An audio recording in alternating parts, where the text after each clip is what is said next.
Bonjour. Aujourd'hui, nous sommes à GP Santé, dont on va profiter tout de suite pour remercier.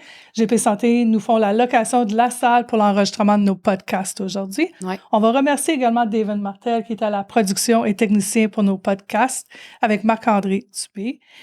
Il est important que les podcasts qu'on fait, justement, parce que vous allez en avoir plusieurs, on est en février 2023, on avait 6 thèmes cette année, sont sous la gouverne du Comité de prévention de la dépendance de la TUC, qui est chapeauté ou porté par la Maison de jeunes de la TUC. Ouais. C'est important à dire parce qu'on est plusieurs dans le comité. Les idées viennent de ce comité-là, de projets, que ce soit les ateliers en classe, que ce soit les podcasts pour parents comme aujourd'hui. Notre but est de sensibiliser, de prévenir, d'informer, d'outiller, oui, nos jeunes, mais surtout par les podcasts, les parents de ces jeunes-là que nous, on voit dans les écoles, à la Maison de jeunes, dans nos organismes respectifs. On va remercier tout de suite Fanny Germain. Oui, kinésiologue au centre de santé. Puis Fanny nous a envoyé les informations sur le thème d'aujourd'hui, qui est les saines habitudes de vie. Ça, on va poursuivre avec tout ça aujourd'hui comme thématique grâce aux informations qu'on a eues de Fanny. Qu'est-ce qui est important? À chaque podcast, on le nomme, c'est qu'il y a des points communs dans tous nos sujets, nos thèmes. C'est le dialogue, l'importance de la communication parents-enfants, parents-ados, puis on pourrait dire entre personnes tout court, là, l'importance de la communication et le rôle du parent comme modèle. Oui. C'est les 2 points communs de toutes nos thèmes. Vraiment. On va en profiter pour se présenter. Oui, c'est une bonne idée. Moi, c'est Nancy. Je suis co-gestionnaire, intervenante, médiatrice à Équijustice au Saint-Maurice, également connue sous le nom de l'Alter Ego à la TUC. On existe depuis une 30aine d'années. On est un organisme en justice réparatrice et en médiation. Et moi, je suis spécialisée en toxicomanie, dont le lien d'être au comité de prévention et de faire ces podcasts-là. Oui. Puis moi, Audrey-Anne, je suis intervenante à la Maison de jeunes et aussi, on a un autre chapeau, Nancy et moi, mais on anime dans les écoles secondaires à la TUC. Donc, moi, dans l'école francophone Champagnat, Nancy à la TUC High School, pour un projet qui vient de Action Toxicomanie, qui est vraiment des ateliers en prévention des dépendances pour nos jeunes. Donc, on touche divers sujets. Oui, c'est le programme du ministère dans toutes les écoles du Québec. Donc. Oui. Puis, tu sais, je pense que dans chacun de nos ateliers, on en revient un peu aux saines habitudes de vie avec nos jeunes qui aident vraiment à prévenir les dépendances, ça, c'est sûr. Oui, en effet. Puis, on fait le lien. Puis, souvent, oui, on parle dépendance, mais en dessous de ça, c'est toutes les saines habitudes qu'ils peuvent mettre en place ou des nouveaux conseils qu'on peut mettre en place. Oui. Alors, si on parle de saines habitudes, c'est quoi une saine habitude? Ben oui. Puis, tu sais, dans notre jargon, on appelle ça des facteurs de protection. Hein, fait que moi, j'aime l'image de la chaise. Là, j'en parle avec les jeunes à la Maison des jeunes, mais une chaise, elle a 4 pattes. Donc, tes saines habitudes de vie, ça a 4 piliers principaux. Puis si il manque une patte à ta chaise, ben, elle va être déséquilibrée puis elle va venir atteindre toutes les autres. Donc, l'équilibre va être atteint, ça, c'est sûr. Fait qu'au niveau des 4 piliers, il y a l'alimentation, l'activité physique, le sommeil et le stress. Donc, c'est des thèmes qu'on va aborder. Le premier... qui est le sommeil. Puis que moi, j'ai été surprise d'apprendre que 40% des ados manquent de sommeil. Hey, c'est énorme, hein? Pareil, on y pense. Puis ça me surprend pas parce que quand j'entends parler de mes jeunes, souvent à la Maison de jeunes, c'est comme « Ah, j'ai pas dormi, je me suis couché à 3 heures. Les parents sont pas tant au courant, mais le jeune va soit ressortir son écran, que ce soit son cell. Puis il y a quelque chose de normal aussi, il y a quelque chose de biologique, il faut l'expliquer, là, chez nos ados. C'est normal qu'ils se lèvent tard. En général, il y a une partie dans la croissance, à l'adolescence, qu'ils n'ont pas le même cycle de sommeil qu'enfants et adultes. Donc, ils vont avoir le réflexe d'être vraiment, de se lever tard et de se coucher tard. Là, c'est ça en lien avec la croissance, justement, puis les hormones. Dans l'horloge biologique. Fait il y a quelque chose de normal, mais en même temps, ça a des impacts. C'est vraiment la pierre angulaire non seulement de la santé mentale, mais aussi santé physique, parce que ça régule l'humeur. Tu sais, le sommeil, à quoi ça sert, premièrement? Tu sais, on le sait, oui, ça permet de récupérer notre énergie, mais nos muscles aussi se réparent pendant qu'on dort. Et aussi, ça permet, quand nos jeunes apprennent, quand on apprend des nouvelles connaissances, bien, ils restent plus facilement dans notre mémoire. C'est plus facile de s'en souvenir. Tandis que si tu es en classe, puis déjà tu manques de sommeil, même n'importe qui manque de sommeil. La concentration est pas là. On est moins attentif. Même certains médecins comparent ça à quand tu manques de sommeil, ça ressemble à des symptômes de TDAH, de déficit d'attention. On le sait, quand tu n'as pas dormi, plus facile Très de skipper un stop, là, sur la route. Ouais. Là, tu sais. En effet. Ouais. Alors, ça serait quoi une bonne nuit de sommeil pour un ado? Ouais. Au niveau des heures, puis là, tu sais, encore une fois, on n'est pas nutritionniste, on n'est pas docteur en sommeil. On a pris nos informations, entre autres, de la plateforme Debout. Je vais demander à Devin qu'il la mette en lien, là, mais j'ai vraiment aimé. Pour ne pas dormir debout. Pour ne pas dormir debout, merci, exactement. Puis, on parle de 9h à 11h pour les enfants de 12 à 13 ans et de 8h à 10h pour les enfants de 14 à 17 ans. Fait que, tu sais, un 10 heures en général, là, en moyenne. Ouais. Ça, on comprend pourquoi ils sont loin de ça, là, à 40 Mon Dieu. En tout cas, quand on entend les jeunes nous parler, justement. Ouais. Puis, tu sais, c'est tellement important. Puis, les docteurs en sommeil et tous les spécialistes vont le dire. Je veux dire, ça permet aux jeunes, surtout aussi pour la santé mentale, oui, la santé physique, mais tu sais, s'il manque de sommeil à long terme, on parle de risque de dépression, de risque d'anxiété. Ça régule l'humeur, hein, le fait d'avoir un bon sommeil. Fait qu'on le sait, on est plus irritable, gestion des émotions devient plus difficile. Fait que c'est vraiment important. Oui, puis, tu sais, on a même, en tout cas, moi, dans mon expérience, j'ai même déjà vu manque de sommeil, surtout si déjà son ado manque de sommeil et qu'il consomme. Ça peut aller loin, là, les jours de pas de sommeil, ça peut finir en psychose. Ouais. Tu sais, puis c'est pas rien que toxique, c'est le manque de sommeil qui peut créer ça en tant que tel. Oui, c'est ça. Non, tu sais, des fois, on banalise un peu ça. Tu sais, qu'est-ce qui nuit à une bonne nuit de sommeil? Ben là, tu sais, je l'ai nommé un peu, mais les écrans, puis tu sais, même pour nous, les adultes, on devrait tous avoir justement cette habitude-là, au moins une demi-heure avant d'aller se coucher, c'est ce que les spécialistes conseillent. Pas d'écran, quelque chose de calme. Tu sais, repenser à nos enfants quand ils sont jeunes. Souvent, on va baisser les lumières, on va lire une histoire, mais c'est un peu la même chose pour les adultes aussi. Ouais. Mais c'est les écrans bleus, entre autres, qui stimulent beaucoup, beaucoup le cerveau. Ouais. C'est pour ça qu'on suggère avant de se coucher, puis on le sait, là, puis on l'a probablement fait nous-mêmes.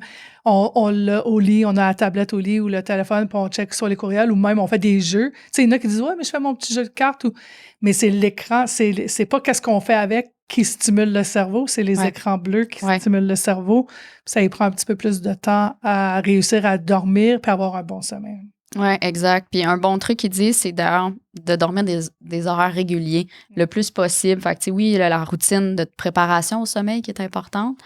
Puis encore une fois, ben, les autres piliers qui viennent impacter le sommeil. Tu sais, si tu es stressé, tu vas avoir de la misère à t'endormir, là, le hamster qui tourne. Si tu vis une situation d'intimidation à l'école, tu vas peut-être pas dormir. Donc, l'alimentation. On va en parler, mais juste le sucre, puis on y pense pas, mais le lait au chocolat, tu m'en parlais? Ben oui, ben on y pense pas. Puis oui, le lait au chocolat, c'est quelque chose de très nutritif, là, puis on voit les sportifs en parler, tout ça. Ouais. Mais qu'est-ce qu'on oublie parfois, c'est que le chocolat, le cacao à la base, a un sucre, mais a une caféine interne. Alors, ça stimule le corps. Souvent, on va dire à des parents, lait au chocolat le matin avec une toast au Nutella ou un Fruit Loop, ça... pas une bonne idée, mais c'est pas mieux le soir si l'ado part avec ses biscuits et son lait au chocolat, ben ça va prendre plus de temps au corps et au cerveau à pouvoir se recalmer parce que c'est un stimulant. Le chocolat va exciter le cerveau là, avant que ça soit tout digéré et passé dans le système. Ouais. Ça peut nuire. Fait que on en reste, c'est ça. Pour ce qui est du sommeil, je pense qu'on a pas mal fait le tour. On peut continuer avec l'alimentation. On est en train de parler des collations. C'est une bonne idée. Fait que l'alimentation, on a eu un nouveau guide alimentaire canadien qui est sorti, qui a été rafraîchi. Oui, genre en 2019 de mémoire environ. Puis je pense que c'était attendu des professionnels en nutrition et tout. Ça a été quand même, je pense que la critique a été bonne. Il y a plusieurs recommandations qui viennent de ce guide-là, dont manger plus de végétaux. Tu sais, des lentilles. On tasse un peu plus les viandes. Les protéines de viande, Oui, pour les remplacer par d'autres protéines qu'on retrouve d'ailleurs dans les lentilles, tu sais, l'humus, les arachides, noix et compagnie. Fait favoriser les protéines végétales.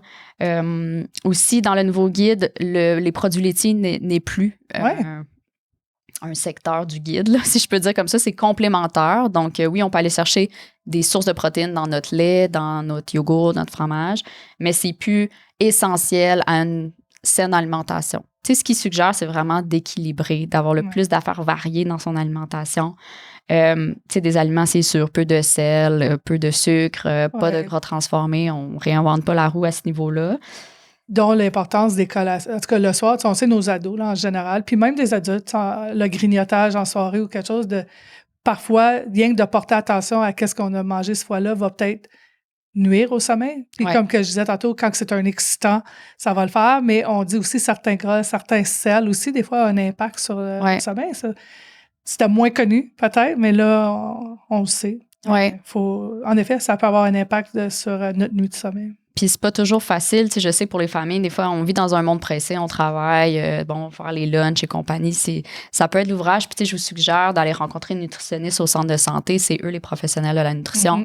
Ils vont vous pister, ils vont vous donner des trucs. Puis même sur Internet, là, tu sais, des trucs pour varier les lunchs. Tu sais, des fois, on vient tanner de faire les lunchs. Mais tu sais, ça peut être banal, mais juste changer ta sandwich, c'est la même, on change le pain, tu sais, on l'avait dans un croissant, on l'avait dans un bagel, on essaie de varier. On fait quelque chose de différent. Oui, c'est ça. On finit, mais il y a plein d'idées pour changer ça, puis même pour justement utiliser les lentilles dans les sandwichs, etc. Puis c'est vrai que c'est en tout cas beaucoup plus facile maintenant de trouver sur Internet des alternatives ou de dire « Hey, moi, je suis tannée, mais là, j'ai du poulet, qu'est-ce que je pourrais faire là? » Puis qui serait différent, ça ne prend pas autant de temps. Donc, la façon de manger est important. La façon de préparer les choses peut avoir un impact. Oui, puis je vous invite à le faire avec vos ados. C'est une belle façon de créer un lien, de passer un bon moment, de l'inviter à participer non seulement à la préparation des repas, mais la planification. Qu'est-ce qu'ils ont envie de manger, comment qu'on pourrait faire une alternative. Puis c'est bien correct là, de faire une soirée vendredi pizza. Il n'y a pas de souci à ça. Ils disent dans le guide alimentaire, ce qui est sain, c'est justement que ça soit équilibré. Fait que, tu sais, ça serait pas plus normal de juste manger des carottes, là, tu sais, dans le sens que diversifions. Puis, tu sais, même trop de carottes pour quelqu'un qui est diabète, c'est pas bon, hein? C'est ça. Même si c'est bon à la base, il faut quand même l'adapter à notre réalité si on a aussi des problèmes de santé, de prendre en considération. Tu sais, tantôt, on disait justement les sucres. Mais un enfant qui est TDAH, même affaire, là, tu sais, il faut le garder en tête, puis je sais que les parents le font. Mais parfois, on ne sait pas à quel point qu'il y a comme du sucre. Tu sais, on parlait tantôt en Mopta, les jus, même un vrai jus concentré, il y a certains fruits que le niveau de sucre va être quand même assez élevé. Alors, les nutritionnistes, tu me disais qu'ils disent « va vers le fruit ». Oui. C'est sûr, tu manges ton fruit, tu as déjà tes fibres, tu n'as pas juste le sucre des fruits. Encore une fois, c'est pas si grave de boire ton jus d'orange. Mais oui, c'est sûr, il faut l'avoir en tête que, tu sais, si on boit juste du jus, c'est sûr, ils priorisent l'eau. Peut-être plus d'aromatiser l'eau. On avait eu un atelier à Maison de Jeunes là-dessus, tu sais, de mettre des concombres, des fraises et tout. Ton eau goûte quelque chose. Ça avait été bien apprécié des jeunes. Après ça, tu peux le grignoter. Oui, c'est ça. T'es concombre. T'as un fruit ou concombre ou quelque chose à grignoter après. Un fléau que j'ai remarqué, là, c'est nos jeunes qui sont TDAH, qui ont une médication. Ça leur coupe l'appétit souvent comme effet secondaire. Fait que je sais que c'est pas évident pour les parents. Je vais l'observer. Des jeunes qui n'ont pas faim à Maison de Jeunes. Tu sais, dans ce temps-là, je sais que la diététicienne, ce qu'elle avait suggéré, c'est d'y aller avec des petites collations, mais un peu tout au long de la journée. Parce que l'adolescent qui repart, s'il n'a pas dîné, ça va être difficile de se concentrer à l'école, de garder le cap. Oui. Ouais, puis on en parlait tantôt, l'important, c'est justement quand il y a des médications, des fois, c'est pourquoi encore plus important les déjeuners, souvent. Oui. Tu sais, de balancer avant que ça fasse effet, de manger un bon déjeuner. Oui. Ou des smoothies. Tu sais, moi, en tout cas, pour en avoir dans la famille, des fois, des jeunes TDAH, justement, faire un smoothie en tout cas, passe mieux avec ceux que moi je connais des fois que la toast, les œufs ou des choses comme ça. Puis ça dépend des matins. Oui. Qu'est-ce qu'on a envie aussi. Puis, tu sais, je vous invite à en parler avec votre médecin, votre pharmacien. Encore une fois, parce que ça doit dépendre du diagnostic de l'enfant et compagnie. Fait que, tu sais, nous, on précise que allez vous référer vers les professionnels. Mais moi, tu vois, j'ai une jeune, à la maison de jeune, elle me disait qu'avec sa mère, ils ont fait la tactique qu'elle prend sa médication pendant la semaine et la fin de semaine, elle ne la prend pas. Comme ça, elle en a moins besoin, elle a moins besoin d'être concentrée.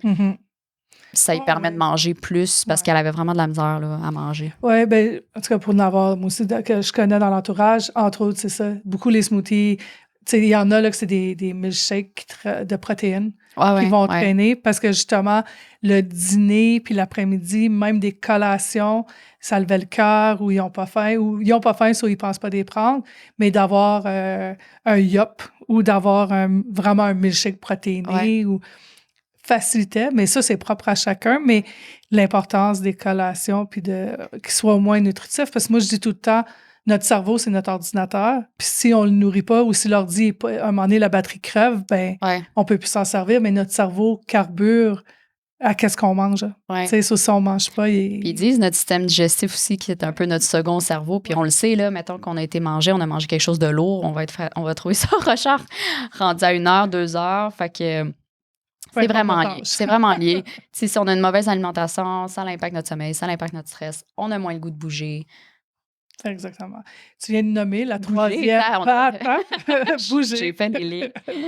Fait que oui, comment bouger, comment motiver mon ado à bouger. Tu sais, des fois, c'est pas facile. On sait que chez les filles, au niveau statistique, des fois, même nos filles sont moins enclines de bouger à l'adolescence. Puis c'est pour ça qu'il y a eu d'ailleurs des programmes comme Filles Oui. actives qui fonctionnent vraiment Oh, bien. À la Maison des jeunes, on fait beaucoup d'activités sportives. On a un projet ado actif en ce moment. D'ailleurs, c'est la pédagogique, là, puis on va monter au camp bleu, on va faire un feu, on va faire de la glissade avec nos jeunes. On essaie vraiment, on a eu de l'escalade sur glace. Puis en tout cas, les deux écoles secondaires, le primaire, je sais moins, mais les deux écoles secondaires aussi sont très impliquées dans Filles actives. Oui, c'est vraiment bien.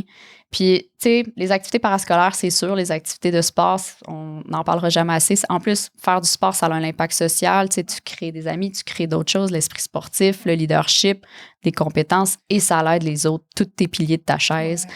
Ça les solidifie. Quand on a bougé, on dort mieux, c'est plus facile, ça évacue le stress. Mais c'est pas tous les jeunes qui aiment les sports d'équipe, c'est pas tous les jeunes Non. qui aiment ça. De bouger, c'est le mot-clé. C'est pas obligé d'être un sport compétitif. Non. C'est pas obligé, mais ça peut être on va aller marcher en famille, le chien. Ouais. Ça, il y en a plein qui me l'avaient nommé dans le COVID. On a recommencé, c'est pas rien que là, ma mère ou mon père qui va marcher notre chien.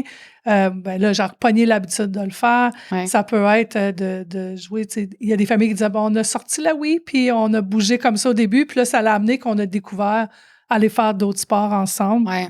Ça peut être ça, mais comme tu sais, à avais la des Tuque, exemples. Là, On oui. est plein de sentiers, là. On n'a que ça autour de nous, la nature. On peut louer des raquettes gratuitement. Tu sais, renseignez-vous au service de loisirs à la TUC. Il y a les patinoires de deck. Possible aussi de faire du patin l'hiver. Oui, il y a l'anneau, là, comme à Champagnat, Ouais, qui ont aussi. fait, que c'est gratuit. Parc des Chutes, il y a plein de sentiers qu'on peut aller marcher. Ouais. Fait qu'il y a plusieurs possibilités. Tu sais, l'important, même si on n'a pas du sportif dans l'âme, juste de bouger, juste déjà de marcher pour se rendre à l'école, par exemple, si c'est possible. C'est des exemples. Oui. Notre quatrième patte. Oui, le stress. Ouais. Donc, le stress, dans le fond, on l'a pas mal abordé dans tout parce que tous ces autres piliers-là viennent impacter le stress. Mais c'est sûr que si notre enfant vit un stress, on faut se demander pourquoi. Tu sais, qu'est-ce qui se passe? On va le savoir, on va le reconnaître. Tu sais, il s'isole, voyons, il est plus dans sa chambre, il a l'air stressé, il mange moins d'appétit, il dort moins. Plus au niveau on en parle souvent de à son jeune. Y a-tu des amis autour de lui pour se confier? Si c'est significatif, ce qu'on Parce qu'on est anti-stress dans la vie, là, veut Oui. pas. Fait la différence entre un jeune qui est stressé ou qui est... J'aime donner l'exemple un peu. C'est normal de vivre un stress, c'est important à la survie. Tu sais, au niveau de notre cerveau primitif, c'est d'ailleurs ce qu'on a développé. Mettons que tu étais un homme des cavernes, tu as peur d'une menace, un mammouth se présente, je vis un stress, mon corps déclenche quelque chose qui me permet de bouger, m'enfuir ou combattre. Tandis que de l'anxiété, ça serait je suis l'homme des cavernes et je commence à stresser chaque jour, pensant, en m'imaginant qu'est-ce que je vais faire quand le mammouth va arriver. Fait que là, on est plus dans l'anticipation, vraiment l'anticipation d'un danger. Mais au niveau du corps, il se passe la même chose que si le danger était vraiment là, même si on se l'imagine. C'est vraiment vécu. Là. Fait que, tu sais, crise de panique, les jeunes qui vivent ça, on sait que c'est un fléau, l'anxiété, on en parle beaucoup dans les écoles. C'est très présent. Oui, c'est ça. Malheureusement, là. Puis, tu sais, c'est sûr, le sport peut aider, mais l'art aussi, la musique, les arts plastiques, l'improvisation, Tout ce qu'eux voient comme positif, entre autres, ça peut être la lecture. Tu sais, certaines personnes, c'est de jouer de la musique, mais de l'écouter aussi. C'est pas obligé de être dans les extrémités. Pour certains, oui, l'art, beaucoup. Puis il n'exige pas très bon, mais de s'exprimer. Les mandalas ont ressorti beaucoup dans le COVID. Le coloriage. Oui. Les mardis midi, moi, je fais des ateliers d'art-thérapie à la Maison de jeunes. Fait que j'aime bien ça. Puis je le vois vraiment l'impact qu'on met de la musique douce, puis on a un thème à chaque fois. Puis tu sais, comme je dis encore, pas besoin d'être bon en dessin, tu l'as dit. Fait qu'ils ont leur cahier à dessin. Puis ils repartent beaucoup plus calmes, je l'observe. Puis on a des beaux sujets d'échange. C'est vraiment... C'est parce que ça fait des moments où on se concentre pas sur le thème, mais sur qu'est-ce qu'on est en train de faire, puis ça nous libère justement de qu'est-ce que je vais répondre, qu'est-ce que je vais dire. Tu mets ton énergie ailleurs. Puis oui, ça marche beaucoup chez les jeunes, mais je dirais que dans le COVID, j'ai beaucoup d'adultes qui l'ont redécouvert, ça aussi. Oui, c'est vrai. Les mandalas, comme tu dis, c'est vraiment à mode. Donc, on a parlé d'être un bon modèle, c'est sûr. Fait que, tu sais, moi, je dirais, si votre ado, là, il y a de la misère à dormir, mais ça commence à faire un temps, allez voir le médecin. Parce que si ça dure dans le temps, c'est là qu'on tombe dans les risques de dépression. Puis on sait qu'à l'adolescent, dans tout ce qu'ils vivent à l'intérieur d'eux autres, c'est ça. Fait que le manque de sommeil vient amplifier ça et le stress aussi. Ouais. Puis n'hésitez Puis pas. être ado tout court, pauvres eux autres. Oui, c'est ça, l'adolescence. Hein. Fait que les impacts à long terme, encore une fois. Fait que ce que je suggérais, c'est ça, les ressources d'aide. Ouais. Si votre enfant est stressé, essayez de l'amener vers les intervenants de les écoles. Nous, c'est des choses qu'on aide. On donne des outils pour l'anxiété. Les autres intervenants aussi, les TES, les enseignants aussi. Mhm. Puis il y a toujours l'accueil psychosocial qu'on peut... 811, le numéro 2. Oui, 811 option 2. Et il y a la ligne parents qui est, on en parle dans chaque podcast. En ligne, oui. Clavardage, téléphone, on va mettre le numéro à l'écran. Donc, ça, c'est des belles ressources. Là, vous avez accès à un intervenant, vous voulez ventiler, il y a quelque chose, vous avez un questionnement, n'hésitez pas. Oui. N'hésitez pas à nous parler, dont l'importance de la communication qui revient tout le temps, mais posez-le les questions à votre ado, à votre enfant. Ayez pas peur. Au pire, dites-lui que ça vous inquiète, puis peut-être que, justement, des fois, ils disent, ben non, c'est juste qu'il est arrivé quelque chose à l'école, mais c'est pas à moi que c'est arrivé, mais ça les fait comme réfléchir, ils s'isolent un peu, ils pensent. Des fois, c'est pas si grave. Ouais, mais justement, d'ouvrir les portes puis de... Dans le doute, dire, hey, je m'inquiète, qu'est-ce que tu penserais qu'on ira ensemble voir ton médecin, qu'on parle de tes problèmes de sommeil, qu'on parle de ton anxiété? Oui, parce qu'il ne faut pas le banaliser tout ça. Non. Quand ça commence à perdurer. Oui, même chose pour l'alimentation. Fait que c'est ce qui conclut notre podcast sur les saines habitudes de vie.